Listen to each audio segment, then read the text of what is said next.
ఈరోజు మీ అందరూ చూపిస్తున్నటువంటి అభిమానానికి పాత్రుడైనటువంటి ఈ యొక్క మన మిత్రుడు చాలా చిన్నవాడైనప్పటికీ మీ అందరికీ తలలో నాలుకలా మారిపోయి జనసేన అంటే అనకాపల్లిలో చెప్పుకోదగ్గటువంటి ఒక ముఖ్యమైన వ్యక్తి ఎవరైనా ఉన్నారంటే అటువంటి వ్యక్తి అయినటువంటి దూలం గోపికి మరొక్కసారి హృదయపూర్వకంగా జన్మదిన వేడుకలు తెలియజేసుకుంటూ, అలాగే ఈ విషయంలో చెప్పుకోవాలంటే ఇంకొక విషయం చెప్పుకోవాలి. ఏమిటంటే ఇది దూలం గోపి జన్మదిన వేడుకల సందర్భంగా మీరందరూ ఇచ్చేశారు, అంతా బాగుంది, చక్కగానే ఉంది. భోజనాలు చేయకుండా వెళ్తే మాత్రం కఠినంగా శిక్షిస్తామని చెప్పేసి మీ అందరికీ తెలియజేస్తాం.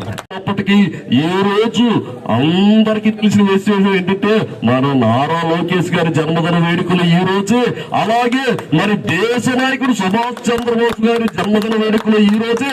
అది మనందరం చాలా గర్వపడే విధంగా చెప్పుకోదగినటువంటి మన వ్యక్తి అయినటువంటి మన ఎవరో కాదు దూలం గోపి, మనందరికి అభిమాన నాయకుడు. మరి గోపి జన్మదిన వేడుకలు అంటే అది ఒక అనితర సాధ్యమైనటువంటి ఒక అద్భుతమైన వేడుక. ఆ వేడుకకి తరలి ఇచ్చేసిన మీ అందరికీ కూడా ఏమిరా అందరూ చూస్తారేమి, అందరూ వచ్చినారు కదా, కేక్ కట్ చేసినారు కదా, అందరూ తిన్నారా, భోజనాలు కూడా గడ్డిగా తిని ఇలాగే పాడి పాడి పాడి మీ అభిమానానికి ధన్యవాదాలు.